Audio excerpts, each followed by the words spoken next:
salam jumpa guru hebat seluruh Indonesia.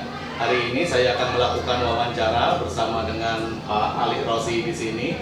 Bapak ini sebagai kepala sekolah di SMK 1 Kuala Kapuas yang ada di Kabupaten Kapuas, Kalimantan Tengah. Selamat pagi Pak Ali Rosi. Selamat pagi, Pak. Bagaimana kabarnya Pak? Alhamdulillah sehat. Iya Pak, syukur. Nah, sekarang Pak, saya akan melakukan wawancara dengan Bapak hari ini terkait dengan tugas demonstrasi kontekstual untuk calon guru penggerak angkatan 7 yang kami lakukan.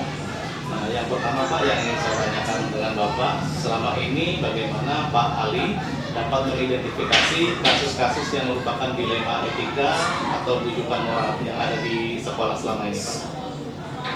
Jadi kalau kita menghadapi suatu masalah, baik itu etika moral maupun dilema moral maupun dilema etika dan rujukan moral, itu kita harus mengidentifikasi dulu.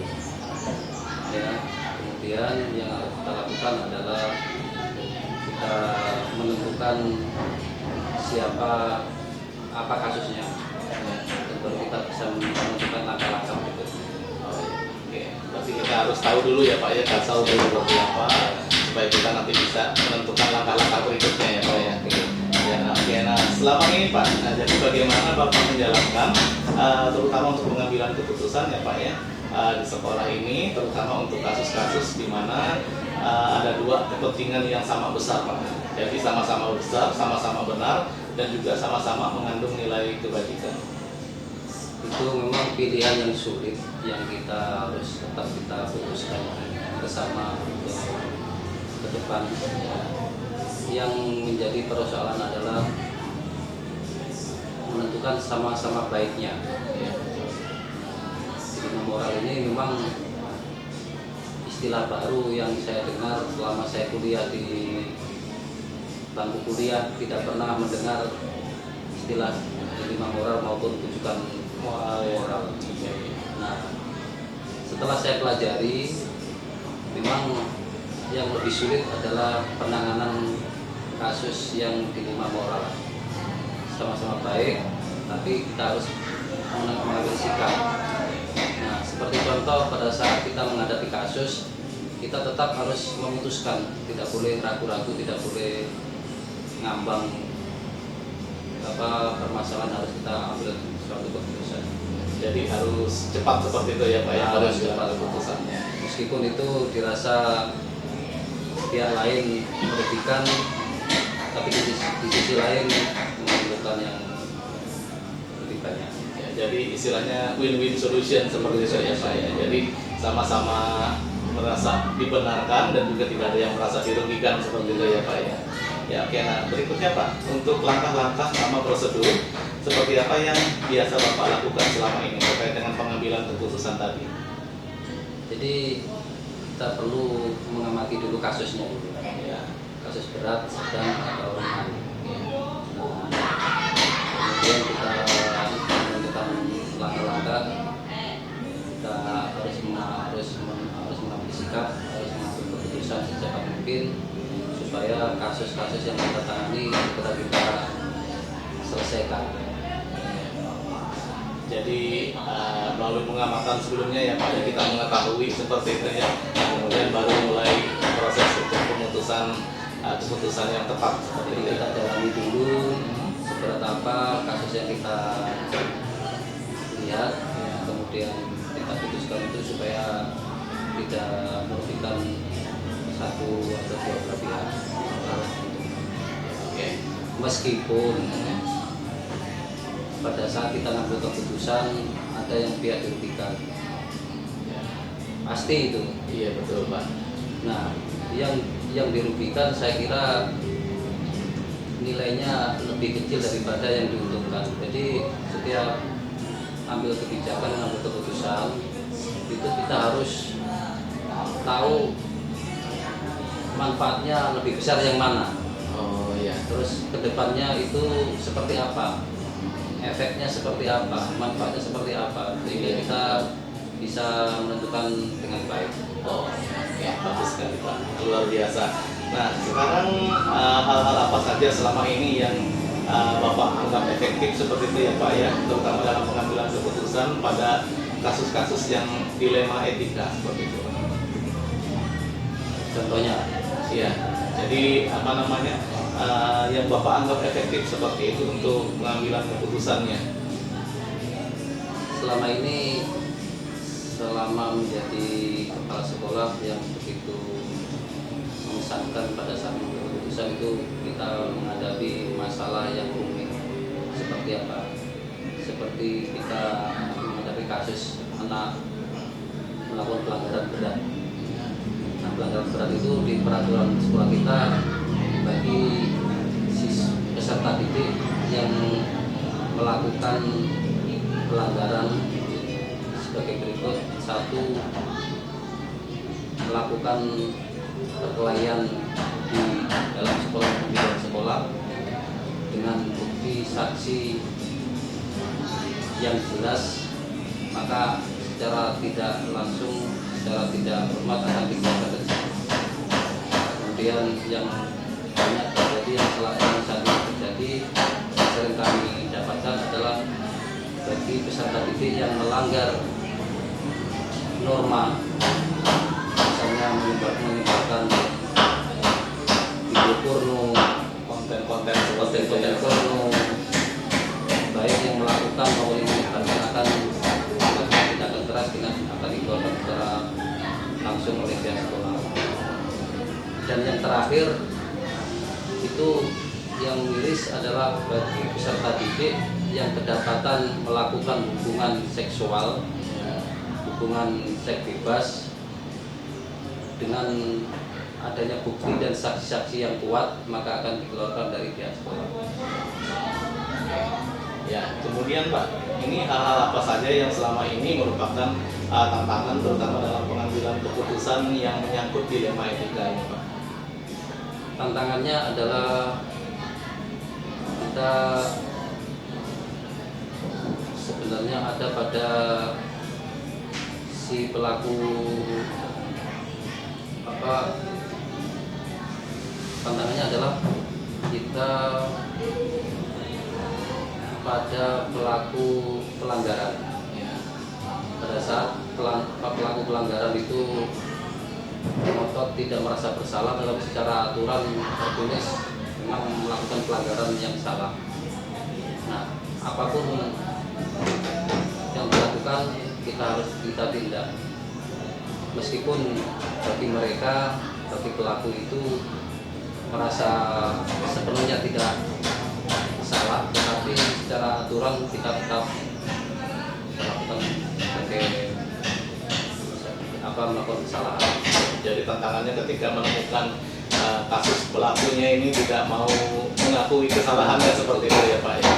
Jadi bagaimana Bapak sebagai kepala sekolah mengambil tindakan atau mengambil keputusan kepada anak ini tadi. Jadi itu hal yang menarik ya Pak ya. Nah, selama ini sebagai acuan ya, selama menangani kasus itu banyak terjadi pada saat menjadi wakil kepala sekolah dan siswa ya. Itu banyak kasus-kasus yang beruntun, baik itu kasus anak merokok, kasus perkelahian, kasus asusila. Ini ketiga-tiga ini yang dominan dilakukan oleh siswa. Yang lebih banyak seperti itu ya Pak. Yang lebih banyak seperti itu. Apalagi pada saat masa pandemi kemarin, ya. Itu yang banyak itu kasus asusila yang kita tangani. Jadi itu suatu dilema yang luar biasa yang harus kita tegakkan aturan sekolah supaya sekolah ini tetap ada wibawanya. Dunia pendidikan ada nilainya yang berarti bagi mereka. Oke, luar biasa sekali Bapak. Nah sekarang berikutnya Pak, pertanyaan saya, apakah Bapak memiliki sebuah tata kelola atau mungkin juga jadwal tertentu dalam penyelesaian kasus dilema etika ini Pak? Atau mungkin Bapak langsung menyelesaikannya di tempat ketika pada waktu kejadian, atau memiliki suatu jadwal mungkin untuk menyelesaikannya, atau bentuk atau mungkin juga prosedur seperti Bapak?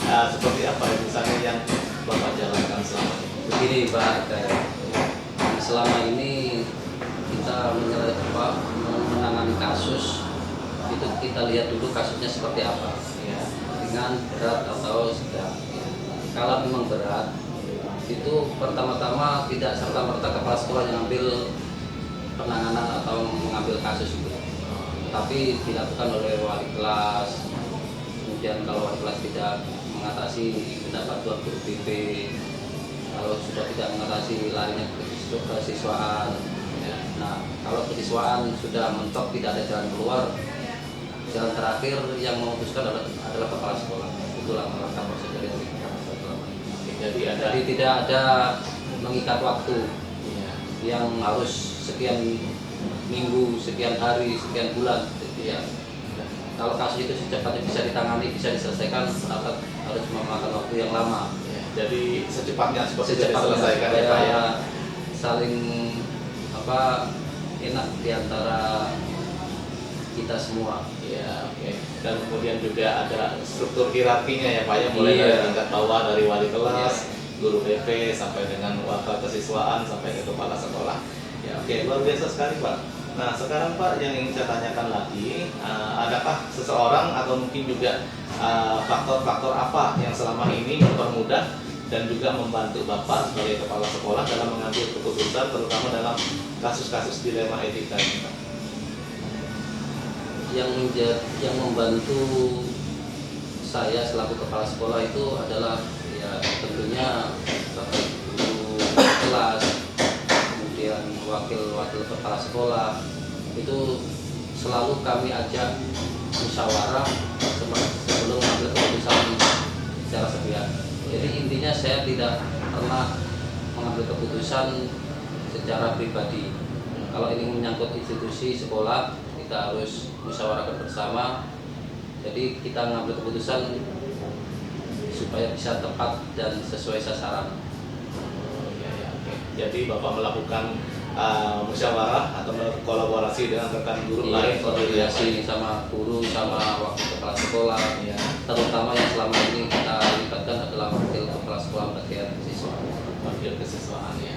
Ya oke Pak, kita beranjak ke pertanyaan terakhir nih Pak untuk wawancara hari ini. Dari semua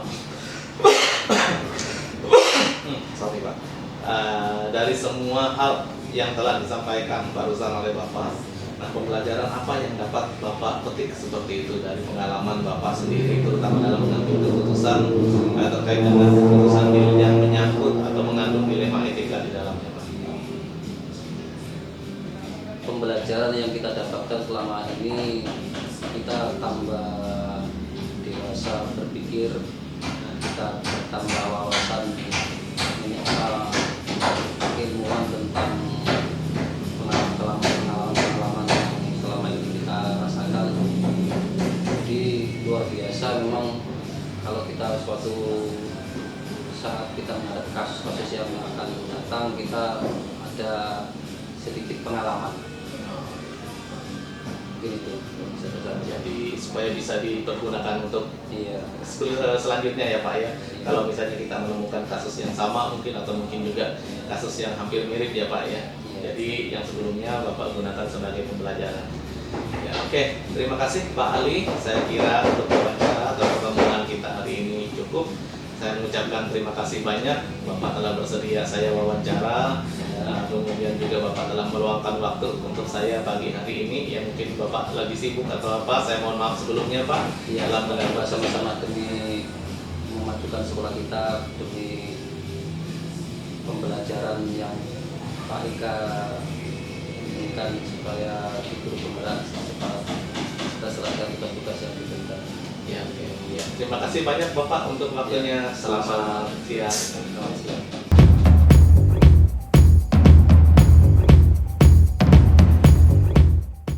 Salam jumpa guru hebat. Hari ini saya akan melakukan wawancara bersama Ibu Yunite.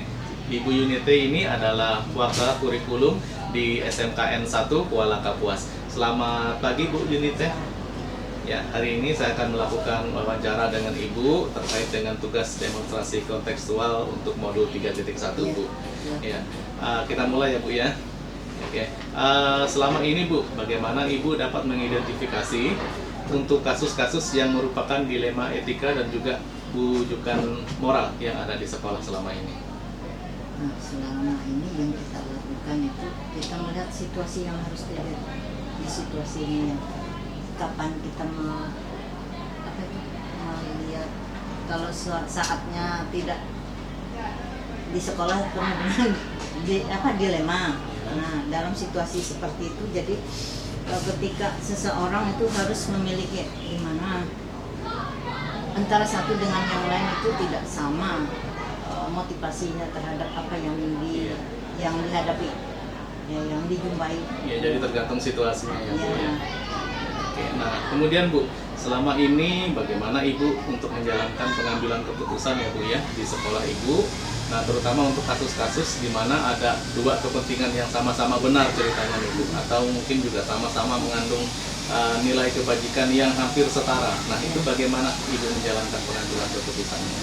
Di dalam hal ini ya mau tidak mau kita mengambil keputusannya terhadap dilema yang kita hadapi terhadap guru yang bersangkutan kita panggil. Nah, kemudian kita tanya apa yang yang diinginkan. Nah, yang diinginkan dalam artian kenapa saya seperti ini, kenapa saya harus begini. Nah, jadi kita tanya, itu pertanyaan pertama. Nah, setelah kita mengetahui maunya kemana arah yang diinginkan, nah kemudian kita mengarahkan. Nah, karena apa yang diinginkan itu yang diinginkan itu semuanya ingin benar. Ya, betul itu. Ya, ingin benar. Nah, untuk mencari kebenaran itu kan biasanya kita yang jelas dalam pembelajaran, menemukan pembelajaran, perangkat pembelajaran itu kita perhatikan kesiapan guru tersebut dalam melaksanakan tugasnya. Nah, itu yang tujuan utama. Ya. Nah, kemudian kesiapannya terhadap selain kesiapan guru, kemudian kesiapan di kelas, pengelolaan kelasnya. Ini maksudnya begini Bu, untuk kalau misalnya ada suatu kasus ya Bu ya, sebut aja misalnya perkelahian di kelas seperti itu. Nah, penyebabnya mungkin si A ini karena mungkin barangnya merasa diganggu seperti itu diambil, kemudian yang si B ini ya mungkin dia tidak sengaja seperti itu Bu. Jadi dia maksudnya hanya bercanda. Nah, seperti itu bagaimana Bu penyelesaiannya? Jadi kalau untuk penyelesaiannya kita tegur, kita ambil tindakan ditegur siswanya kenapa dia seperti itu. Kemudian kalau misalnya tidak bisa kita selesaikan di kelas, kita bawa ke MDP. Oke, Bu. Nah, kemudian langkah-langkah atau prosedur seperti apa yang biasa Ibu lakukan selama ini terkait dengan pengambilan keputusan? Dilihat dari siswa atau dilihat dari kegiatan PBM-nya kan gimana? Mungkin dilihat dari secara keseluruhan Bu. Mungkin kalau misalnya kita ambil satu contoh, misalnya Ibu sebagai wakakurikulum dengan guru-guru seperti itu mungkin. Yang jelas kan kita punya penjadwalan. Nah, itu penjadwalan pelajaran. Nah, kemudian kan dengan adanya jadwal kan masing-masing guru melaksanakan tugasnya. Nah, kemudian kalau sekolah siswanya sudah melaksanakan, gurunya sudah melaksanakan dengan sendirinya, siswa akan aman. Oke. Nah, sekarang ini bagaimana kalau misalnya ini terjadi dengan siswa itu terkait dengan langkah-langkah atau prosedur untuk mengambil keputusan ini? Sebut saja misalnya seperti tadi ya, terjadi miskomunikasi di dalam kelas seperti itu. Nah, kalau seperti itu kita adakan pendekatan dengan siswa tersebut. Ya, pendekatan kenapa dia seperti itu.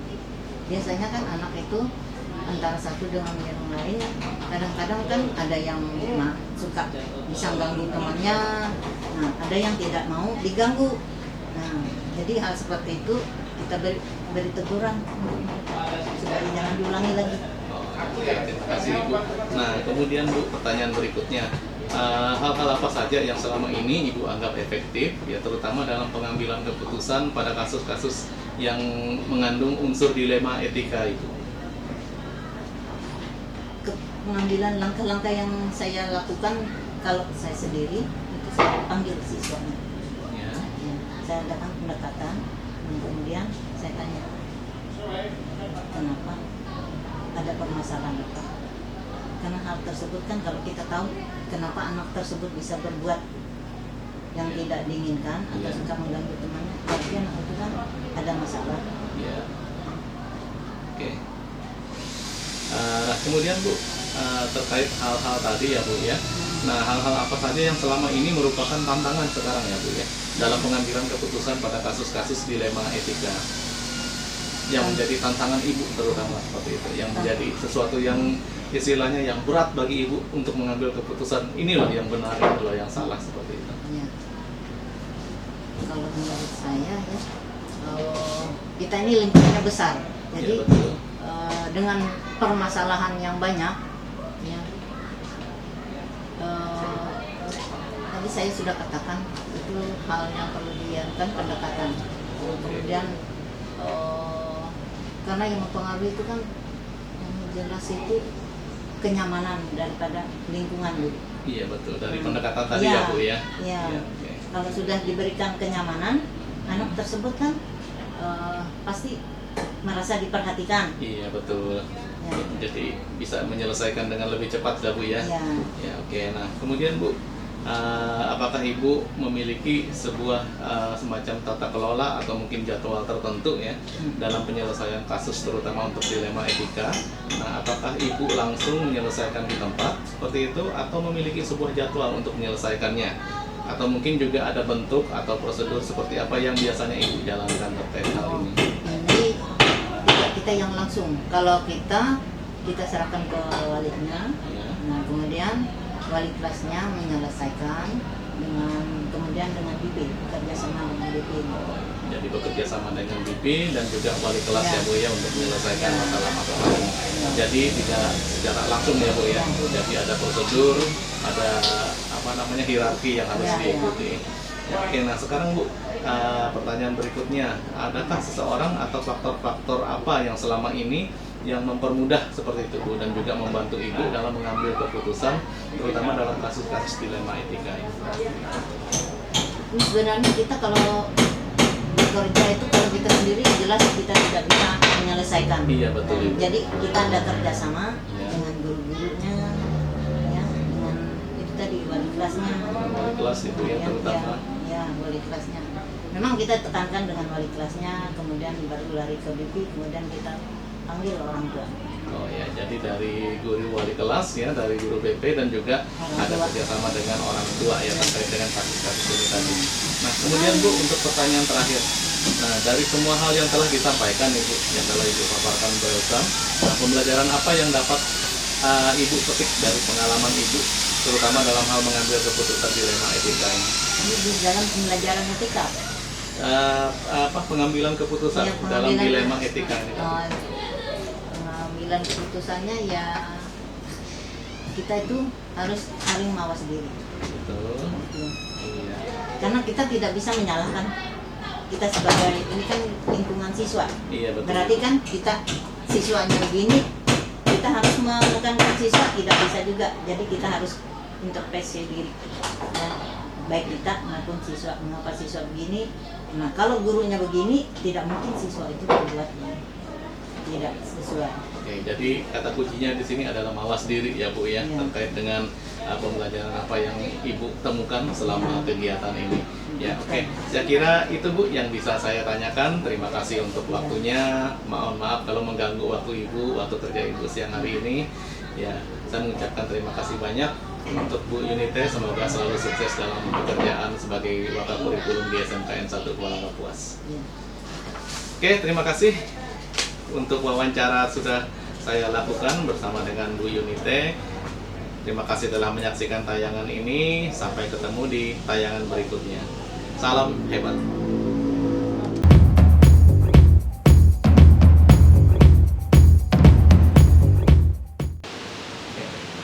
Tabe salamat linguna latai, salam sarujut karene malempang. Adil Katalino, Bacuramin Kasaruga, Basengat Kajubata. Arus, arus, arus. Perkenalkan, saya Ikanado Kristanto. Saya berasal dari SMK Negeri 1 Kuala Kapuas, Kabupaten Kapuas, Provinsi Kalimantan Tengah.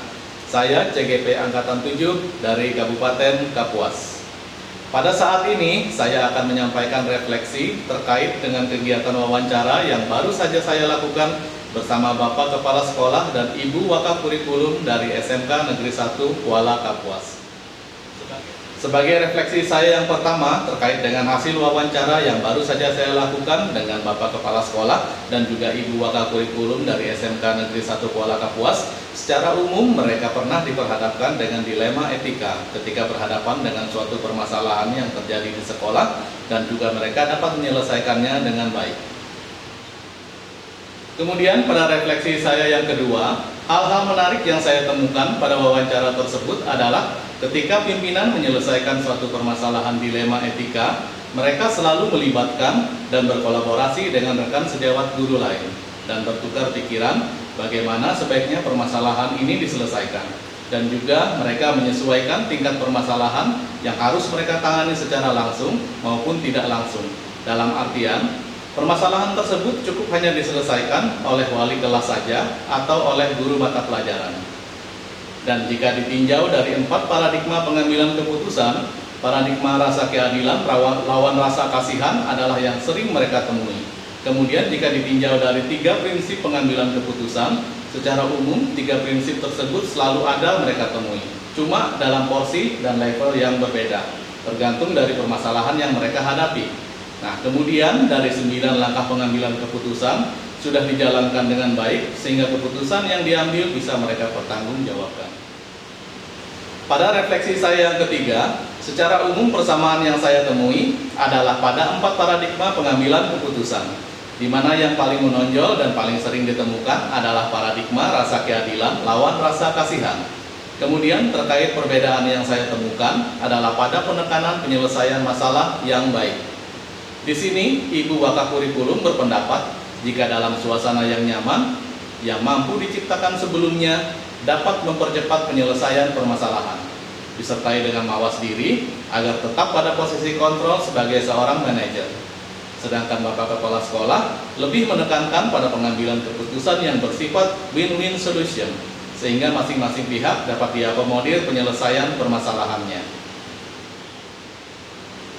Sedangkan pada refleksi saya yang keempat, rencana ke depan para pimpinan dalam menjalani pengambilan keputusan yang mengandung unsur dilema etika adalah dengan berkolaborasi dengan rekan sejawat guru dalam musyawarah untuk mencapai mufakat, dan mereka bisa mengukur efektivitas pengambilan keputusan mereka melalui refleksi tingkat kepuasan dari solusi atau pemecahan masalah yang diberikan.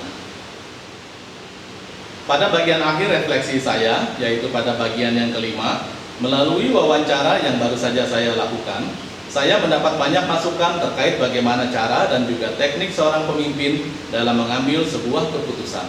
Dan saya akan menerapkan dan juga mempraktikkan pengambilan keputusan dilema etika, terutama pada lingkungan saya, pada murid-murid saya, dan juga pada rekan sejawat guru yang ada di sekolah. Sebagai langkah awal, saya akan mencoba hal tersebut pada diri saya sendiri terlebih dahulu, kemudian mempraktikkan dan membagikannya bagi orang lain. Demikian refleksi yang dapat saya berikan terkait tugas demonstrasi kontekstual pada modul 3.1. Atas perhatiannya, saya mengucapkan terima kasih.